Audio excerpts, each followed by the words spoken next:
सहनावतु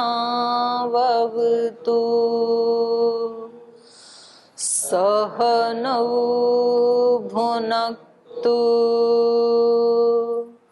सह वीर्यं करवावहै तेजस्विनावधीतमस्तु मा विद्विषावहै। ओम शांति शांति शांति।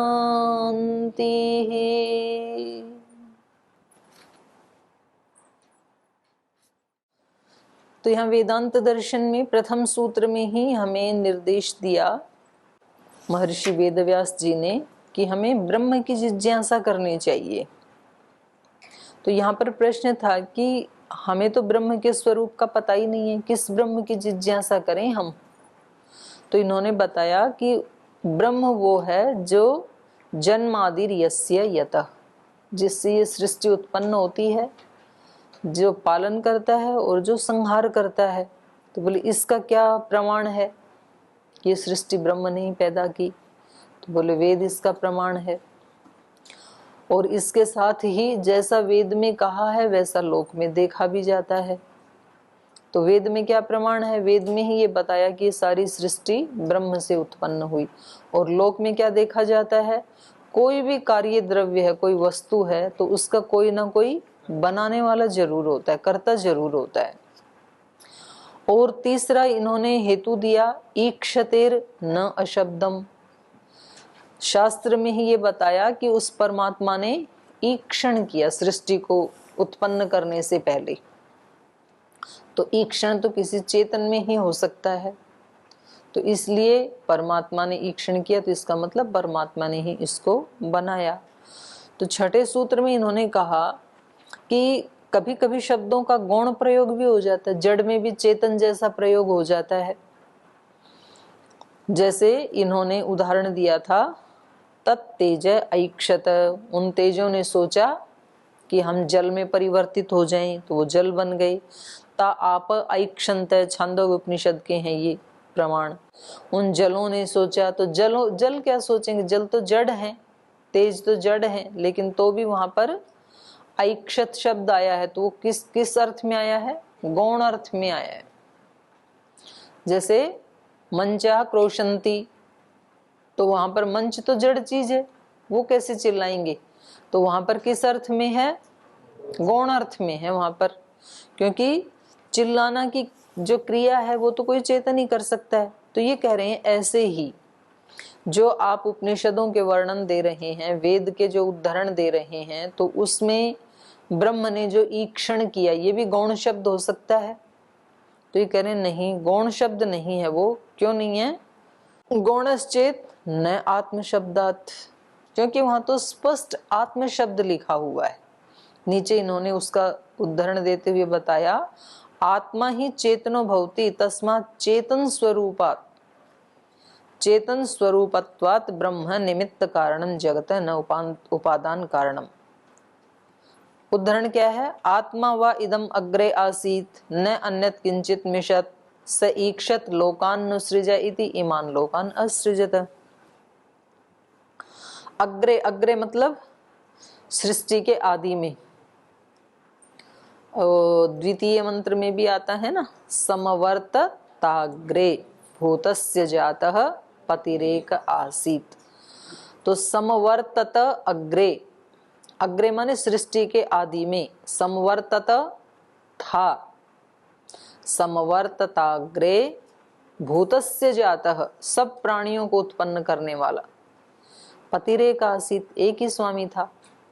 तो ऐसे ही यहाँ पर भी है कि आत्मा व इदम अग्रे आसीत, सृष्टि के आदि में आत्मा ही था। आत्मा का मतलब परमात्मा ही था। न अन्यत किंचन, किंचन मिषत, और कुछ था ही नहीं ब्रह्म के अलावा। तो जब यहाँ स्पष्ट ही आत्मा शब्द आया है, परमात्मा शब्द आया है, तो यहाँ पर हम गौण अर्थ नहीं ले सकते हैं। यदि यहाँ भी हम गौण अर्थ लेने लगेंगे तो मुख्य कहाँ होगा फिर? मुख्य की अपेक्षा से तो गौण होता है, पर गौण की अपेक्षा से तो मुख्य नहीं होता। यदि मुख्य जो उदाहरण है उसको भी यदि हम गौण कहने लगेंगे, यदि मैं कहूं कि ये सब बैठे हैं जो मनुष्य शरीर धारण करके, ये सब तो मनुष्यत्व का गौण प्रयोग है, तो यदि मैं इसको गौण कहूंगी तो मैं मुख्य कहाँ दिखाऊंगी?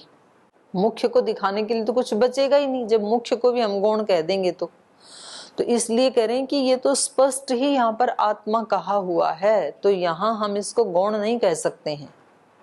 मनुष्य में मनुष्यत्व को गौण नहीं कह सकते हैं, जड़ में तो मनुष्यत्व को गौण कह सकते हैं कि ये गौण रूप से कहा जा रहा है। जैसे मैं बोलती हूँ कि अभी घड़ी कह रही है कि अब रामायण बंद करो और वेदांत पढ़ाओ, तो ये घड़ी कह रही है, ये शब्द कैसा है? वहां पर गौण है, पर इसका मुख्य कहाँ है? चेतन में।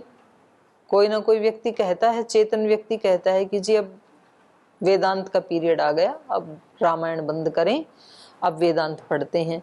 तो कहीं मुख्य दिखा के तो गौण दिखा सकते हैं, लेकिन कहीं भी मुख्य ना मिले यदि, तो फिर तो गौण भी नहीं होगा। तो इसलिए ये कह रहे हैं, और एक दूसरा हेतु दे रहे हैं कि आप इस बात को गौण नहीं कह सकते हैं। ये गौण किस रूप में कहना चाह रहे हैं? परमात्मा से सृष्टि हुई तो परमात्मा ही इसका उपादान कारण है, निमित्त कारण नहीं है। जड़ दिखाएगा, जड़ दिखाने से वो निमित्त उपादान कारण बन जाएगा।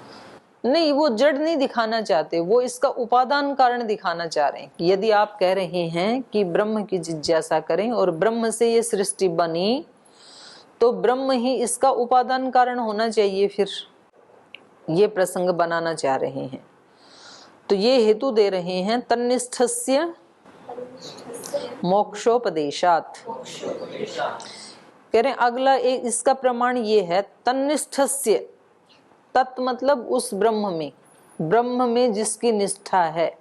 निष्ठा मतलब, निष्ठा का अर्थ क्या होता है? हाँ, निश्चयेन स्थास्यति तिष्ठति इति निष्ठा। तो कोई किसी व्यक्ति के प्रति निश्चित रूप से निश्चय करके और उस निश्चय में ठहर जाता है, तो उसको निष्ठा कहते हैं। कहते हैं ना भाई, गुरु के प्रति निष्ठा रखो, देश के प्रति निष्ठा रखो। तो निश्चित रूप से जो स्थिति, ठहराव जो है हमारा चेतना का, हमारे मन का, हमारे भावों का, विचारों का, कहीं एक जगह तो ठहराव होना चाहिए व्यक्ति का कि भाई देश के प्रति चाहे कितने भी कष्ट आए, पर मैं देश के प्रति कोई द्रोह नहीं करूंगा। ये क्या हो गई? देश के प्रति निष्ठा। गुरु के प्रति निष्ठा क्या है? गुरु कैसे भी रखें मेरे को, सम्मान दें, अपमान दें, प्रीति दें, दुत्कार दें, कैसे भी दें, कैसे भी रखें, भूखा रखें, खूब खिलाएं, लेकिन वहां मैं कोई रिएक्ट नहीं करूंगा। ये क्या है? निष्ठा। निश्चित रूप से स्थिति, मतलब उसमें डावाडोल नहीं होगा, मेरी श्रद्धा नहीं डगमगाएगी वहां से, उसको कहते हैं। तो ये कह रहे हैं तन्निष्ठस्य, उसमें निष्ठा है जिसकी, अर्थात मुमुक्षु व्यक्ति। ब्रह्म में निष्ठा किसकी होती है? जो ब्रह्म को जानना चाहता है, जो मुमुक्षु है, उसको पाना चाहता है, उसकी निष्ठा होती है ब्रह्म में। तो इसीलिए तो विचलित नहीं होते हैं भक्त जो होते हैं, जो साधक होते हैं, भक्त होते हैं, उनके जीवन में बहुत प्रतिकूलताएं आती हैं, दूसरे लोग बहुत कष्ट देते हैं उनको, लेकिन क्योंकि उनकी ब्रह्म में निष्ठा है। तो प्रहलाद भक्त से लेकर, ध्रुव भक्त से लेकर, मीराबाई से, जितने भी भक्त हुए उनको बहुत बहुत यातनाएं दी गई, बंदा वैरागी से लेकर, और जो राष्ट्र भक्त हुए उनको भी।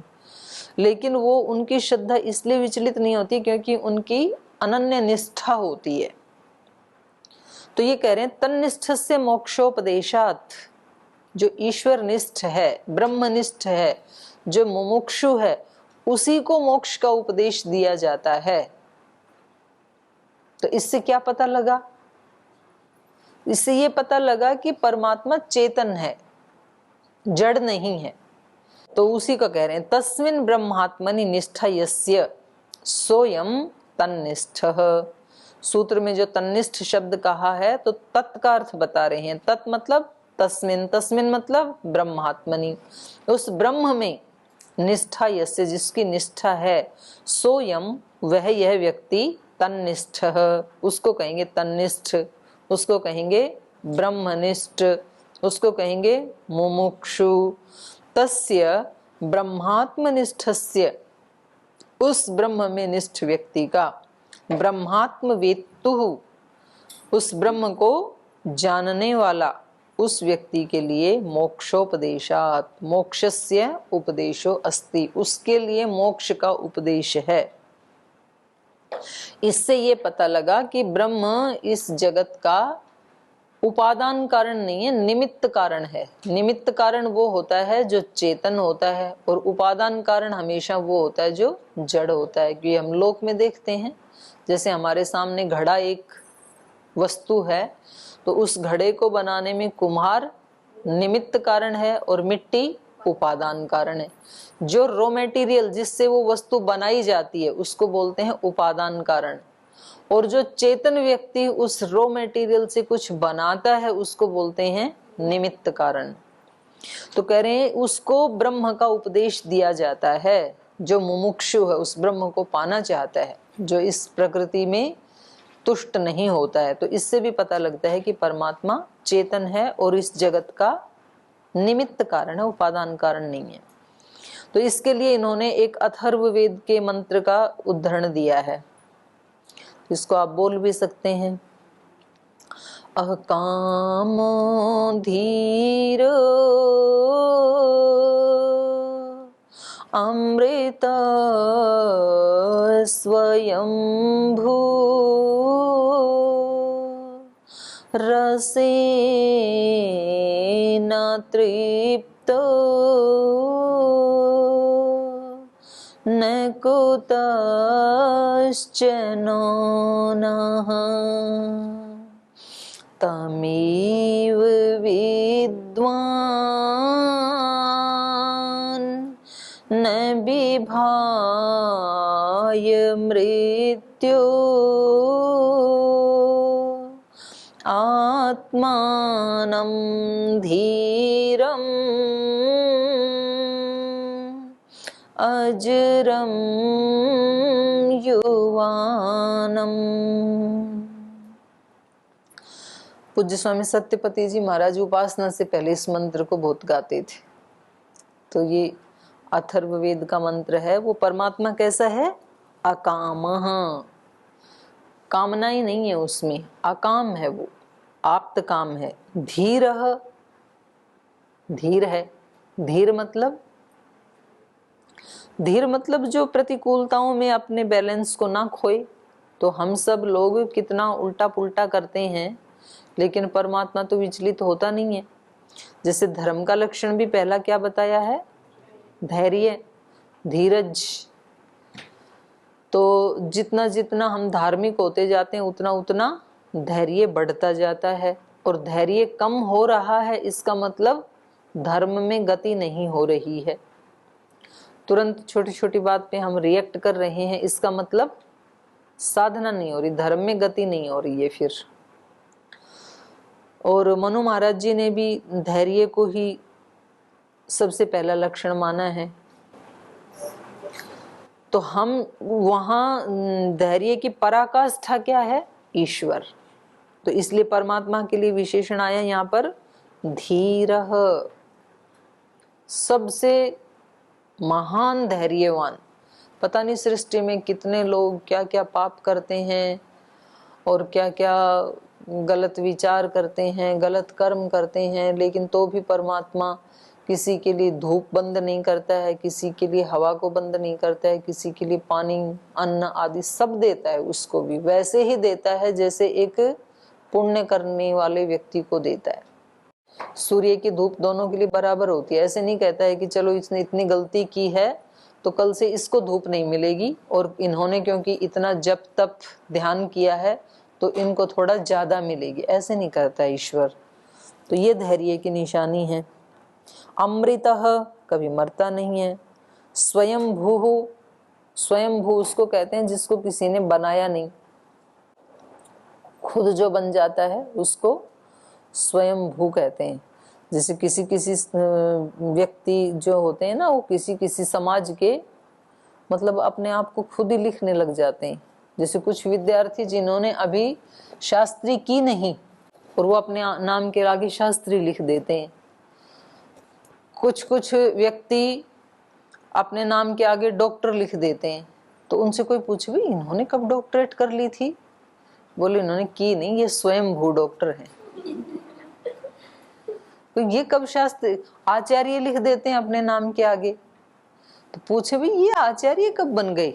बोले ये स्वयं भू आचार्य हैं। कुछ लाल कपड़े पहन लेते हैं अपने आप ही। तो फिर कोई पूछे भी इन्होंने किससे संन्यास दीक्षा ली थी, ये कैसे सन्यासी बने? बोले ये स्वयं भू हैं।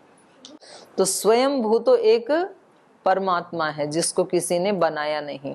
तो इसलिए यहाँ परमात्मा के लिए शब्द आया स्वयं भू। रसेन तृप्तः, वो परमात्मा क्या है? सब प्रकार के रस से तृप्त है वो, उसको किसी रस की कोई कमी नहीं है। रसेन तृप्तः न कुतश्चन ऊनः, कहीं से भी उसमें न्यूनता नहीं है। किसी भी संसार के व्यक्ति होते हैं, किसी के पास धन है तो विद्या नहीं है, विद्या है तो धन नहीं है, दोनों है तो शरीर ठीक नहीं है, शरीर ठीक है तो दिमाग ठीक नहीं है, दिमाग ठीक है तो रूप ठीक नहीं है। कुछ ना कुछ उसमें न्यूनता होती है। संस्कृत का ज्ञान है तो इंग्लिश का नहीं है, इंग्लिश का है तो मैथ्स का नहीं है, मैथ्स का है तो साइंस का नहीं है, साइंस का है तो भूगर्भ विद्या नहीं आती है, भूगर्भ विद्या का ज्ञान है तो नक्षत्र विद्या का ज्ञान नहीं है, नक्षत्र का है तो सर्प विद्या का नहीं है। बहुत सारी न्यूनताएं हैं। सामान्य रूप से व्यक्ति मतलब बिल्कुल ईमानदारी से अपना विश्लेषण करे यदि, तो क्या है वो न्यूनताओं का चलता फिरता खजाना है। न्यूनताएं बहुत ज्यादा हैं उसमें, जब ढूंढने लगे तो कितनी न्यूनताएं हैं। तो जब अहंकार सिर उठाए तो व्यक्ति को न्यूनताओं की तरफ देखना चाहिए। कि जब व्यक्ति को लगे ना मैं भी कुछ हूँ, देखो मेरे पास क्या क्या है, तो तब उसकी दृष्टि जानी चाहिए न्यूनताओं की, कि तेरे अंदर कमी भी तो कितनी चीजों की है। और जब व्यक्ति को हताशा निराशा होने लगे, अरे मेरे अंदर तो इतनी सारी त्रुटियां, इतनी कमी है, तो फिर तो मेरा क्या हल बनेगा? तो व्यक्ति को देखना चाहिए कितने लोगों से मैं आगे हूं। कुछ लोगों को तो इतना भी नहीं पता है, तो ठीक है मैं कर रहा हूं ना। तो उस समय व्यक्ति को मेरे पास कम से कम ये तो है, ऐसे सोचना चाहिए। तो बैलेंस बनाना, खुद का गुरु खुद बनना। तो ईश्वर कैसा है? न कुतश्चन ऊनः, कहीं से भी उसमें न्यूनता नहीं है। तमेव विद्वान न विभाय मृत्यु, एव लगा दिया यहाँ पर, उसको ही जान करके, तम एव विद्वान, उसको जानता हुआ ही मृत्यु न विभाय, मौत से व्यक्ति डरता नहीं है। अन्य और कोई रास्ता नहीं है अभय होने का। जो गीता में बोलते हैं ना हम, अभयम सत्व संशुद्धिर देवी संपत्, तो उसका पहला ही गुण क्या है? अभयम। और यहाँ वेद मंत्र क्या कह रहा है? तमेव विद्वान न विभाय मृत्यु, उसको जान करके ही, केवल मात्र उसको जान करके ही व्यक्ति मृत्यु से भयभीत नहीं होता है। उसको यदि नहीं जाना तो बाकी कितनी भी चीजें आप एकत्रित कर लें, भय पीछा नहीं छोड़ेगा। अभय होने का केवल और केवल एक ही रास्ता है, तमेव विद्वान, उसी को जानना पड़ेगा। और उसको जानने के लिए कहीं जाना नहीं है, वो कहाँ है? अपने ही अंदर है। तमेव विद्वान न विभाय मृत्यु आत्मानम धीरम अजरम युवानम, वो परमात्मा कैसा है? चेतन है। उस आत्मानम, ये सब उसी के विशेषण है, तम के ही। तम धीरम, तम अजरम, तम युवानम, तम आत्मानम विद्वान न विभाय मृत्यु, उस विद्वान को जान करके, वो ज्ञान की पराकाष्ठा है, उसको जान करके ही ये अभय हो सकता है। उस आत्मानम, उस चेतन को जान करके ही भयमुक्त हो सकता है। उस धीरज, धीरम, तो 2 बार आ गया धैर्य शब्द तो ईश्वर के लिए एक ही मंत्र में। उस धैर्य की पराकाष्ठा को जान करके ही ये अभय हो सकता है। जिस व्यक्ति में धैर्य है, धैर्यम यस्य पिता, तो उसको भय नहीं हो सकता है। ह्येते यस्य कुटुम्बिनो वद सखे कस्मात् भयम योगिनः, इस योगी को किससे भय हो सकता है, अर्थात किसी से नहीं। जिसका बाप धैर्य है उसको कोई नहीं डरा सकता है।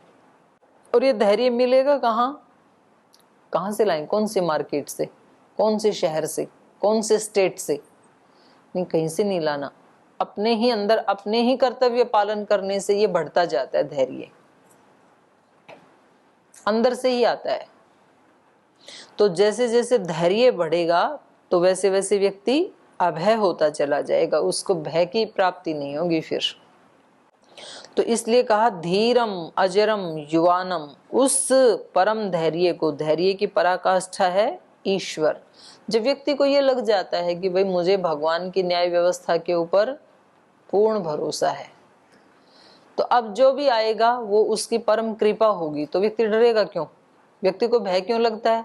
कहीं ऐसा ना हो कि मैं फेल हो जाऊं, कहीं ऐसा ना हो कि नंबर कम आए, कहीं ऐसा ना हो कि मेरे को पाठ याद ना हो, कहीं ऐसा ना हो कि मैं बीमार पड़ जाऊं, कहीं ऐसा ना हो कि मेरे को कोरोना हो जाए। कुछ ना कुछ उसको भय लगा रहता है कि ऐसा ना हो, मतलब वो उसको चाहता नहीं है। जिसको नहीं चाहता है उसका आशंका करके व्यक्ति भयभीत होता है, जिसको नहीं चाहता है। और जब व्यक्ति कहता है कि मेरे चाहने और ना चाहने का प्रश्न ही खत्म हो गया, जो मेरे को मिलना है वो मिलकर ही रहेगा, मैं चाहूं या ना चाहूं, ईश्वर की न्याय व्यवस्था से। तो ठीक है, अब सुख आए उसका भी स्वागत है, दुख आए उसका भी स्वागत है, सम्मान आए उसका भी स्वागत है, अपमान आएगा तो उसका भी स्वागत है। जो भी आए उसका स्वागत करने को मैं तैयार हूं। तो ये व्यक्ति कैसा हो जाएगा? निर्भय। फिर भय काहे का रहा? नहीं तो व्यक्ति कदम कदम पे डरता है। जा रहे हैं, कहीं एक्सीडेंट तो नहीं हो जाएगा? होगा तो होगा ही। फिर अगर गलत ढंग से चलाएंगे, होना होगा, हो जाएगा। ठीक से चलाएंगे, नहीं होना होगा, नहीं होगा। तो फालतू में उस विचार में अपनी एनर्जी वेस्ट क्यों करें? और जैसे ही व्यक्ति में ये अभयता आती है, जैसे ही व्यक्ति ईश्वर की हर न्याय व्यवस्था को स्वीकार करने के लिए तैयार हो जाता है, वैसे ही वो और ज्यादा स्ट्रॉन्ग बन जाता है, क्योंकि उसकी शक्ति ज्यादा तो इसी भय में ही नष्ट होती है। भविष्य की जो आशंकाएं हैं, जो भविष्य का भय है, उसमें बहुत ज्यादा शक्ति लगती है कि अभी तक तो मेरे साथ ऐसे हुआ, कहीं आज भी ऐसा ना हो जाए। तो इस विचार में बहुत शक्ति क्षीण होती है व्यक्ति की। और जब उसने ठीक है, जो सामने आएगा आ जाएगा, देखा जाएगा, जो भी होगा, फिर निर्भय हो जाता है, तो उसकी शक्ति भी क्षीण नहीं होती है। फिर व्यक्ति को सबसे ज्यादा अधिक दुखी करते हैं आध्यात्मिक दुख। 3 प्रकार के दुख बताए हैं ना, आधि भौतिक, आधि दैविक, आध्यात्मिक। तो आधि भौतिक का मतलब है भूतों से, दूसरे प्राणियों से मिलने वाले, वो बहुत कम होते हैं। किसी को कोई कुत्ता, बिल्ली, सांप, बिच्छू काट ले, ये बहुत कम होता है। या कोई दूसरा व्यक्ति किसी की पिटाई करे, ये भी कम ही होता है। तो जीवन में याद करोगे तो कभी आपको एक आध व्यक्ति याद आएगा जिसने आपकी पिटाई की हो, या तो माता जी याद आएगी या कोई अध्यापक याद आएगा। तो ये बहुत कम है ये दुख तो। और आधि दैविक भी कम ही है।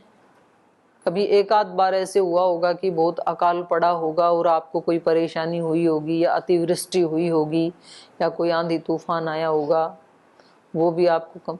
और आध्यात्मिक दुख स्वयं से ही स्वयं को मिलने वाले दुख, अपने नेगेटिव थिंकिंग से, अपने चित्त की अस्थिरता से। बैठे क्लास में हैं, दिमाग में कुछ और चल रहा है, तो ये क्या है? चित्त की विक्षिप्त भूमि है ये। और इस चित्त को कभी सुख नहीं मिलेगा, क्योंकि इस व्यक्ति को चित्त एकाग्र करना ही नहीं आता है। यहां बैठा है तो इसको नहीं पढ़ रहा है, और जब बैठ के सूत्र याद करने थे तब सूत्र याद नहीं किए। तो ये चित्त की विक्षिप्तता है, इसको सुख नहीं मिलेगा। सुख उस व्यक्ति को मिलेगा जो अपने चित्त को कंसंट्रेट करना जानता है। इसलिए व्यक्ति को पूरे दिन में कम से कम 15-20 मिनट वो काम करना चाहिए जिसमें आपको सबसे ज्यादा प्रसन्नता मिलती है। आपको खेलने में प्रसन्नता मिलती है तो जरूर खेलना चाहिए, चाहे बेशक परीक्षा ही क्यों ना हो कल, क्योंकि उससे आपकी कंसंट्रेशन बढ़ेगी। यदि आपको पेंटिंग अच्छी लगती है तो कम से कम 10-15 मिनट ही करो, बेशक पेंटिंग जरूर करो। किसी को सिलाई करनी अच्छी लगती है, किसी को जूडो कराटे अच्छा लगता है, किसी को कठिन आसन करना अच्छा लगता है, किसी को राइटिंग अच्छी लगती है, किसी को डांसिंग अच्छी लगती है। जिसको जो अच्छा लगता है, जिसमें उसका मन मतलब वो खो जाता है उस काम को करते हुए। किसी को उपासना करना बहुत अच्छा लगता है बैठ करके, तो उसको चाहे खाना छोड़ दे पर उपासना जरूर करनी चाहिए। जिसमें आप बिल्कुल तल्लीन हो जाते हैं, जिसमें आपको अत्यंत आनंद आता है, वो काम जरूर करना चाहिए। तो उससे चित्त की एकाग्रता बढ़ती है फिर, और उस एकाग्रता को आप दूसरी जगह यूज कर सकते हैं। वो आपकी संपत्ति है, वो एकाग्रता दौलत है आपकी। और यदि उसको आपने नहीं बढ़ाया तो आप इस क्लास में बैठ के दूसरी क्लास का याद कर रहे हो, दूसरी वाली में इसका याद करोगे, मेरी बातों को याद करोगे, और जब भोजन करोगे तब तीसरी जगह का याद करोगे, भोजन पे ध्यान नहीं दोगे आप बिल्कुल भी। तो सारे के सारे काम आपके सुबह से शाम तक के क्या होंगे, उलट पुलट होंगे। वो उसमें मिक्सअप, वो उसमें मिक्सअप, वो उसमें मिक्सअप, और शाम को आप उसका निचोड़ निकालोगे तो आज की उपलब्धि कुछ नहीं। तो ये कैसे होगा? सबसे पहले व्यक्ति अभय हो जाए, और उस अभयता की पराकाष्ठा ईश्वर, और धैर्यवान हो जाए। धैर्यवान होगा, अभयता आएगी, अभय होता जाएगा, धैर्य बढ़ता जाएगा। अन्योन्य आश्रित हैं दोनों। तो इसलिए यहां पर कहा कि वो परमात्मा कैसा है? धीरम अजरम, जरा भी नहीं आती है धैर्यवान व्यक्ति को, शक्ति नष्ट नहीं होती, युवा ही बना रहता है। परमात्मा क्या है? नित्य युवा है, वो कभी उसमें प्रौढ़ता नहीं आती है। तो ये जो चिंता है ये बुढ़ापे को भी जल्दी नजदीक लाती है। छोटी उम्र में ही बुढ़े जैसा दिखने लगता है व्यक्ति। और जो धैर्यवान होते हैं वो, कल हमने देखा वहां पे डोमेटाश्रम में जो बड़े महाराज जी हैं, तो 93 साल की आयु में भी उनका चेहरा ऐसे ही है जैसे अवनी का है 2 साल में, ऐसे छोटे बच्चे जैसा है उनका चेहरा। तो ये ऐसे उस परमात्मा को जान करके ही व्यक्ति भय से मुक्त हो सकता है। तो ये मंत्र क्योंकि मेरे को भी बहुत प्रिय था, इसलिए मैंने थोड़ा सा इसका अर्थ लंबा खींच दिया, और आज क्योंकि आधा ही घंटा था तो शेष भाष्य को हम कल पढ़ेंगे। आज यहीं विराम लेते हैं।